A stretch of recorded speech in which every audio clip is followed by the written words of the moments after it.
सकते जी, यदि आप इस वीडियो को पूरा अंत तक देख लेते हैं तो भाई साहब विश्वास मानिए, आपका सारा ऑब्जेक्टिव बिहार मैट्रिक फाइनल परीक्षा में बनेगा ही बनेगा। ये 1700 ऑब्जेक्टिव में चुन चुन कर लाया हूँ जो सीधे बिहार मैट्रिक फाइनल परीक्षा में लड़ जाएगा। काहे ना आप प्रथम पाली के पेपर देने जा रहे हैं चाहे द्वितीय पाली के पेपर देने जा रहे हैं, सारा प्रश्न यही रहेगा। आज इस वीडियो को यदि देख लेते हैं पूरा अंत तक तो आप ऑब्जेक्टिव के टेंशन छोड़ दीजिए, सब्जेक्टिव पर ध्यान दीजिए, क्योंकि यही ऑब्जेक्टिव हूबहू 2026 के पेपर में काल ये ऑब्जेक्टिव लौकेगा। सारा वायरल प्रश्न है बाबू, ये 2026 में 100% गारंटी है, छपेगा ही छपेगा। तो चलिए आइए करते हैं वीडियो को स्टार्ट। उससे पहले अभी तक आप चैनल पर नए हैं तो अवश्य इस चैनल को सब्सक्राइब कर ले और लाइक कर ले। यदि आप आज 20 से 15 मिनट इस वीडियो को देख लेते हैं तो समझिए आपका काम हो गया 50 नंबर का। आज ही काम फंसेगा ऑब्जेक्टिव प्रथम पाली में चाहे द्वितीय पाली में, हो गया। तो आइए करते हैं वीडियो को स्टार्ट। और एक बात, जो जो आपको ऑब्जेक्टिव याद नहीं होगा उसे अभी के अभी याद कर लीजिए, क्योंकि ये सारा ऑब्जेक्टिव फाइनल परीक्षा में आने वाला है। ठीक है, तो यदि वीडियो अच्छा लगेगा तो अपने दोस्तों के पास अवश्य शेयर करिए। तो आइए बढ़ते हैं पहिल का क्वेश्चन की ओर। पहिल के क्वेश्चन 2026 के प्रथम पाली में ना तो द्वितीय पाली में अवश्य ये सवाल रहेगा, सत्य जयति किस उपनिषद का मूल मंत्र है?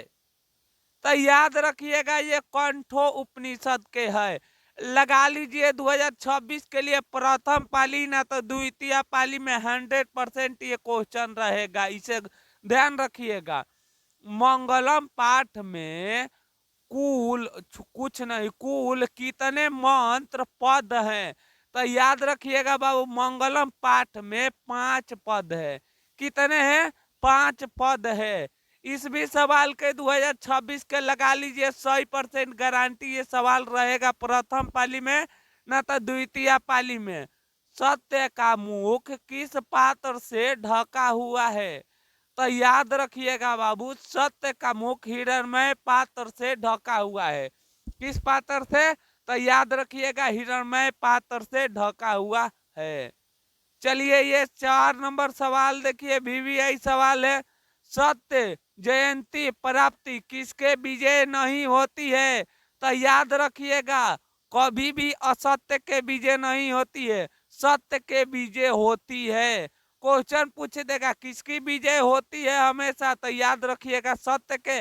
किसकी विजय नहीं होती है? तो याद रखिएगा सत्य के। 1 नंबर पक्का हो गया। अगला, मंगलम पाठ कहाँ से संकलित है?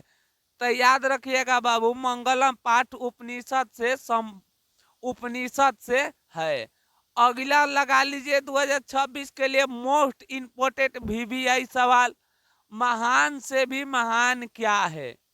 तो याद रखिएगा बाबू, महान से भी महान ये आत्मा है। लगा लीजिए ये पेपर में अवश्य 2026 के पेपर में कल लौकेगा आपको ये सवाल, इसे याद रखिएगा।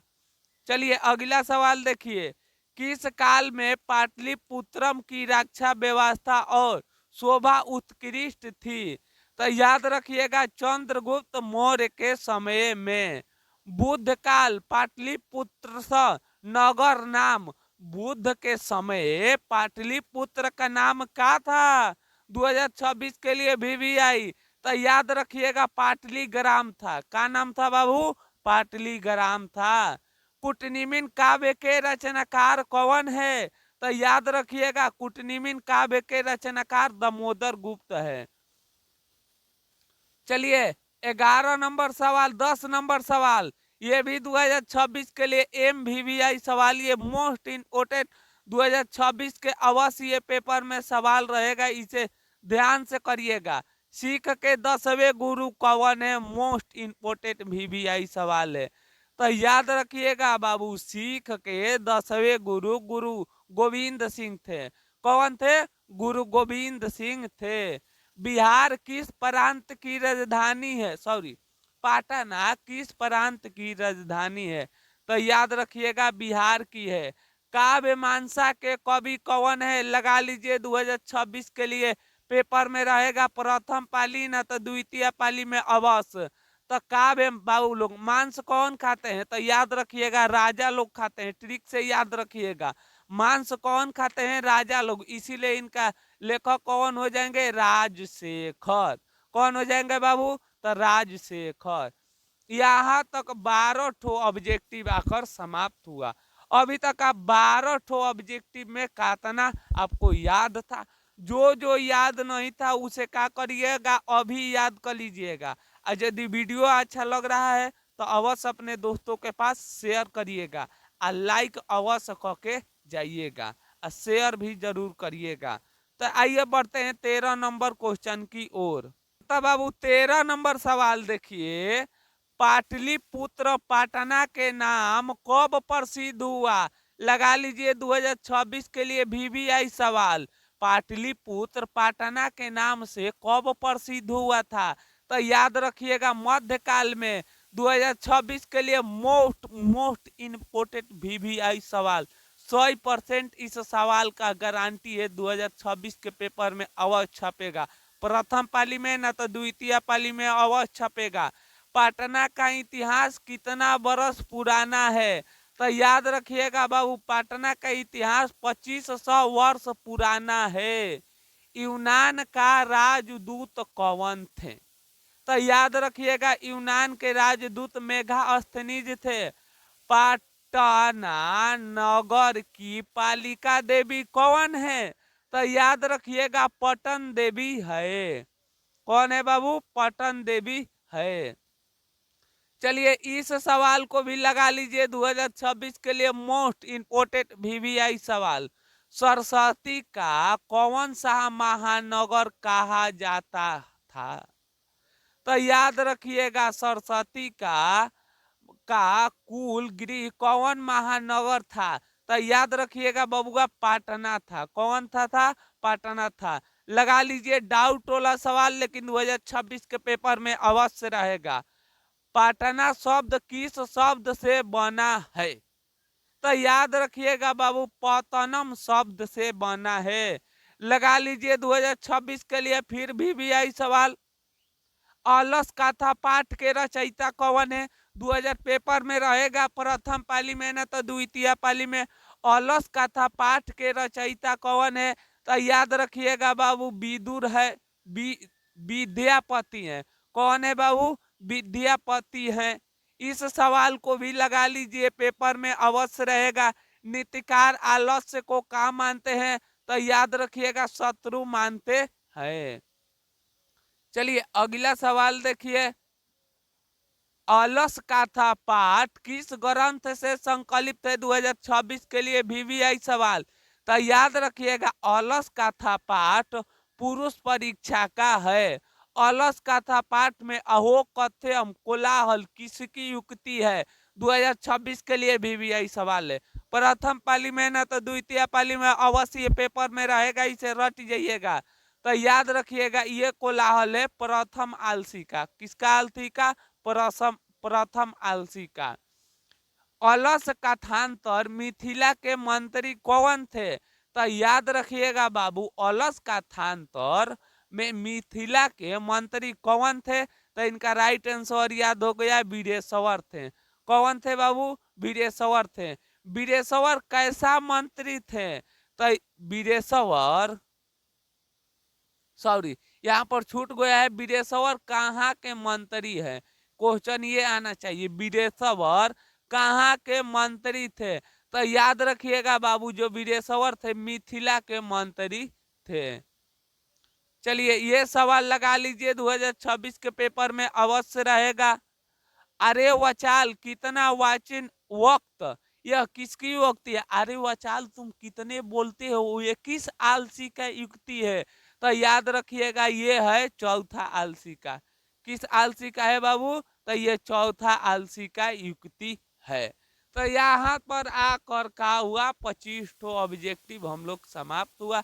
आइए बढ़ते हैं 26 नंबर क्वेश्चन की ओर। 26 नंबर सवाल देखिए, औरदंबिका प्रणाली चंपन किसकी रचना है? तो याद रखिएगा बाबू, ये रचना है तुरीलांबा का।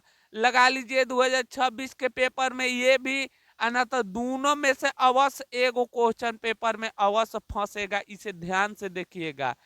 लेखिक लैंगिक संस्कृत साहित्य में कवि यात्रियों को कितने पद स्पष्ट रूप से मिलता है? तो याद रखिएगा बाबू 150। फिर डाउट वाला क्वेश्चन, ऋग्वेद में कितनी ऋषिकाएं का वर्णन है? तो याद रखिएगा 24। फिर पूछेगा विजयांका का काल किस शतक में मनाया जाता है? तो याद रखिएगा विजयांता के काल 8वीं शताब्दी में मनाया जाता है। चलिए अगला सवाल देखिए, सौर शुक्ला सरस्वती किसे कहा गया है? तो याद रखिएगा सौर शुक्ला सरस्वती डांडी को कहा गया है। जनक के की सभा में शास्त्र कुशल कौन थी? तो याद लगा लीजिए 2026 के पेपर में। तो याद रखिएगा जनक की सभा में शास्त्र कुशल कौन थी, 2026 के पेपर में रहेगा। तो गार्गी थी। कौन थी बाबू? गार्गी थी। अथर्ववेद में कितनी ऋषिकाएं हैं? तो याद रखिएगा बाबू ऋषिकाएं कितनी है? 5। अगला सवाल, लैंगिक संस्कृत साहित्य की कवियत्री प्राथमिक कल्प कौन थी? तो याद रखिएगा बाबू प्राथमिक थी देव कुमारी। अगला सवाल देखिए 2026 के लिए मोस्ट इंपोर्टेंट वीवीआई सवाल, गांधी दर्शन से प्रभावित रचना कौन है? तो याद रखिएगा बाबू गांधी दर्शन से प्रभावित रचना सत्य ग्रसित है। अगला सवाल देखिए, कंपन राय का समय क्या था? तो याद रखिएगा बाबू कंपन राय का 14वीं शताब्दी था। आधुनिक काल की संस्कृत लेखिका में आधुनिक प्रसिद्ध कौन थी? 2026 के पेपर में अवश्य रहेगा। तो या ये नहीं सवाल रहेगा तो कोई नहीं, इस पर 100% गारंटी है, ये पेपर में अवश्य रहेगा। तो कौन बाबू उस गरीब प्रसिद्ध थी? तो इसका राइट आंसर याद रखिएगा पंडित क्षेमा राव आधुनिक काल में संस्कृत में बहुत प्रसिद्ध थे। यहाँ पर आकर बाबू 36 ठो ऑब्जेक्टिव हम लोग का हुआ, समाप्त हुआ। तो बताइएगा आपको 36 ठो ऑब्जेक्टिव में आप कितना याद किए? जो बाबू याद ऑब्जेक्टिव नहीं है, इस वीडियो को 1 से 2 बार अवश्य देखिए। एक बार परीक्षा में जाने से पहले जरूर इस वीडियो को देख लीजिएगा, क्योंकि पेपर में अवश्य ये सवाल रहेगा। ठीक है, तो आइए बढ़ते हैं 37 नंबर क्वेश्चन की ओर। अब ये भी सवाल लगा लीजिए 2026 के लिए मोस्ट वीवीआई सवाल, भारत महिमा पाठ के द्वितीय श्लोक किस पुराण से संकलित है? तो याद रखिएगा भागवत पुराण से। गयंती देव पुरुष सरस्वती, यह पद किस पुराण से उद्धृत है? तो 38 के राइट आंसर याद रखिएगा विष्णु पुराण से। लगा लीजिए मोस्ट इंपोर्टेंट वीवीआई सवाल, इसे स्टार लगा देते हैं। अवश्य प्रथम पाली में न तो द्वितीय पाली में अवश्य ये सवाल रहेगा। भारत भूमि कैसा भूमि है? तो याद रखिएगा विशाल निर्मल वसलय सभी हो जाएगा। इनका राइट आंसर क्या हो जाएगा? सभी हो जाएगा। भारत महिमा पाठ में कुल कितने मंत्र है? तो याद रखिएगा बाबू 5 मंत्र है।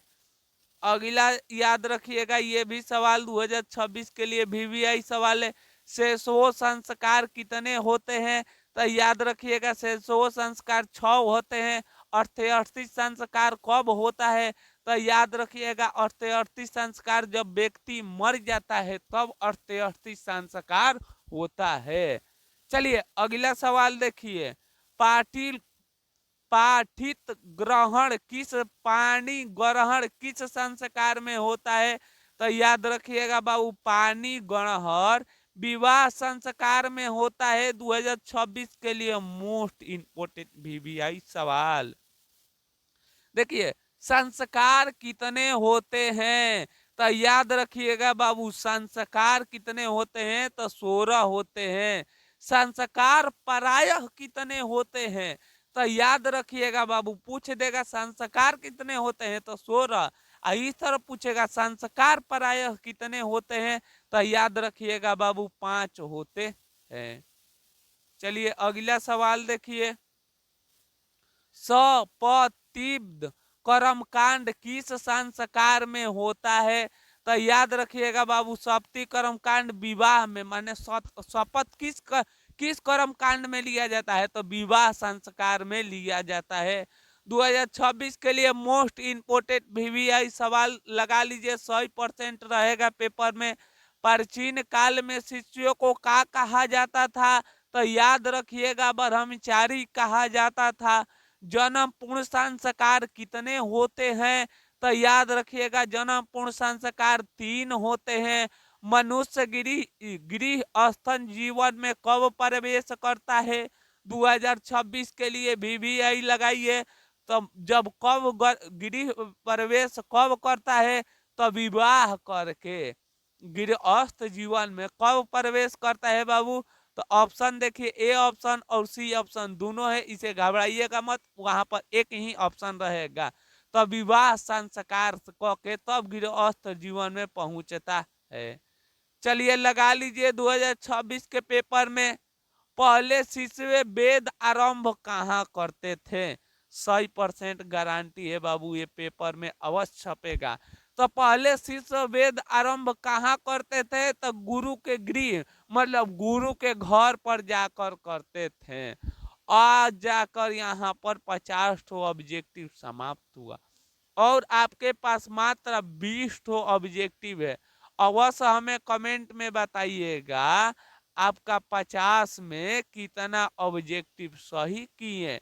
और जो बाबू ऑब्जेक्टिव सही नहीं है उसे फौरन रट जाइए, क्योंकि ये 2026 के ये सारा ऑब्जेक्टिव लड़ेगा, ये 100% गारंटी है। प्रथम पाली हो चाहे द्वितीय पाली में अवश्य रहेगा।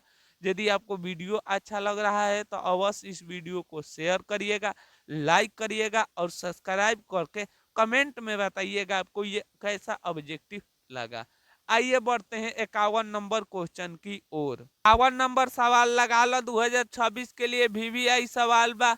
विदुर नीति संकलित पाठ स नाम किसकी अस्ति है? आखिर विदुर नीति कौन पाठ रचले बारन? तो याद रखिएगा नीति श्लोका लगा लो 2026 के लिए 100% गारंटी है, पेपर में अवश्य रही। नरक के कितने द्वार है जिसमें व्यक्ति का नाश हो जाता है? तो याद रखिएगा बाबू, नरक के 3 द्वार है, काम क्रोध लोभ। यदि लोभ करिएगा तो आपका नाश होगा, काम मतलब दूसरा व्यक्ति से इच्छा रखिएगा तो आपसे, और लोभ खाली अपने पेट भरने के चक्कर में रहेंगे जिसके कारण आपका क्या हो जाएगा? नाश हो जाएगा। अगला, नीति श्लोका पाठ के किस पर्व से संकलित है 2026 के लिए वीवीआई? तो याद रखिएगा बाबू, नीति श्लोका पाठ किस पर्व से संकलित है? तो इनका राइट आंसर याद रखिएगा उद्योग पर्व से। परम तृप्त देने वाला क्या है 2026 के लिए वीवीआई सवाल? तो याद रखिएगा बाबू, परम तृप्त विद्या देती है। कौन सी देती है? परम तृप्त विद्या देती है। चलिए अगला सवाल देखिए, ये भी सवाल 2026 के पेपर में रहेगा, इसे लगा लीजिए। अपनी उन्नति चाहने वाले को कितने दोषों को त्याग कर देना चाहिए? तो याद रखिएगा 6। रूप की रक्षा किससे होती है 2026 के लिए वीवीआई सवाल? तो याद रखिएगा बाबू, रूप की रक्षा मिर्जा से होती है। नीति श्लोका पाठ किस ग्रंथ से संकलित है? तो याद रखिएगा विदुर नीति से है। उत्तम शांति क्या है? तो याद रखिएगा बाबू, ये 2026 के पेपर में अवश्य रहेगा। उत्तम शांति क्या है? तो याद रखिएगा क्षमा करने से आपको शांति मिलता है। सतत प्रियवादी लोग होते हैं। तो प्रियवादी लोग कैसा होते हैं बाबू? तो याद रखिएगा दुर्लभ होते हैं। चलिए 60 नंबर सवाल देखिए, 61 नंबर सवाल देखिए। क्षमा किसको नाश कर देता है? 2026 के लिए ये सवाल अवश्य रहेगा, गारंटी है पेपर में। क्षमा किसको नाश कर देता है बाबू? क्षमा क्रोध को नाश कर देता है। धर्म की रक्षा किससे होती है? तो याद रखिएगा बाबू, धर्म की रक्षा सत्य से होती है। उद्योगी परम पुरुष लक्ष्मी उक्ति किस पाठ से संकलित है? तो याद रखिएगा बाबू, यह पाठ करमवीर गाथा से है। अगला 2026 के लिए लगा लीजिए वीवीआई सवाल। करमवीर राम परवेश राम के परिवार को कुल सदस्य कितने थे? राम परवेश राम के कुल परिवार के सदस्य कितने थे बाबू? तो याद रखिएगा 4। भिखनटोला गांव कहाँ है? 2026 के लिए वीवीआई सवाल। तो याद रखिएगा बाबू, भिखनटोला गांव ये कहाँ है? तो याद रखिएगा बिहार में। प्रशासन ने भिखनटोला से कितने दूर पर क्या स्थापित किए थे? तो याद रखिएगा बाबू, वहां पर क्या स्थापित किए थे? तो स्कूल स्थापित किए थे, प्राथमिक स्कूल स्थापित किए थे। तो यहाँ तक आकर आपका 65 ऑब्जेक्टिव का हुआ समाप्त हुआ। और हमारे से 5 ऑब्जेक्टिव है, देख लीजिए, याद कर लीजिए।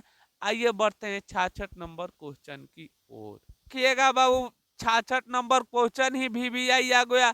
स्वामी दयानंद की शिक्षा की शुरुआत किस भाषा मध्य से शुरू हुआ था? तो याद रखिएगा बाबू, संस्कृत में हुआ था। लगा लीजिए 2026 के पेपर में यह सवाल रहेगा, स्वामी दयानंद का जन्म कब हुआ था? तो 1824 ईस्वी में। स्वामी दयानंद के बचपन का नाम क्या था? तो याद रखिएगा मूल शंकर। दयानंद के जन्म किस गांव में हुआ था? तो याद रखिएगा टंकरा गांव में जन्म हुआ था। चलिए बाबू, अगला सवाल वीवीआई 2026 के लिए मोस्ट इम्पोर्टेंट। आर्य समाज की स्थापना किसने किए थे? तो याद रखिएगा स्वामी विवेकानंद ना दयानंद ने किए थे। 71 देख लीजिए, एगो और ऑब्जेक्टिव आ गया है। स्वामी दयानंद के गुरु कौन थे? मोस्ट इम्पोर्टेंट वीवीआई सवाल, 100% इस सवाल को लगा लीजिएगा। तो स्वामी दयानंद के गुरु कौन थे बाबू? तो इनका राइट आंसर याद रखिएगा बिरजानंद थे। तो यहाँ पर आकर बबुआ का हुआ हम लोग का फाइनली 71 ऑब्जेक्टिव का हो गया, समाप्त हो गया। अब आप हमें कमेंट में बताइएगा आपका 71 में कितना ऑब्जेक्टिव सही किए और कितना ऑब्जेक्टिव गलत किए, अवश्य कमेंट करिएगा। यदि वीडियो अच्छा लगा हो तो अवश्य इस वीडियो को शेयर जरूर करिएगा। चलिए, तब तक ले मिलेंगे एक और नई वीडियो के साथ। तब तक ले हंसते रहे, मुस्कुराते रहे। जय हिंद दोस्तों। लाइक कर दीजिएगा वीडियो को, अवश्य सब्सक्राइब कर लीजिएगा। वंदे मातरम।